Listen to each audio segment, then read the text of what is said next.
The plastic material feed throat opening, also known as the hopper opening, is the entry point through which plastic materials are introduced into the machine cylinder during the plastic processing or molding operations. It is an essential component of injection molding machines and extruders.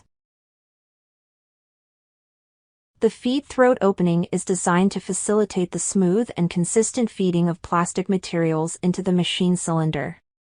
It usually features a tube-shaped structure that guides the material into the screw or barrel of the machine. Some feed throats may incorporate additional components such as feeders, agitators, or hoppers with mechanisms to control the material flow.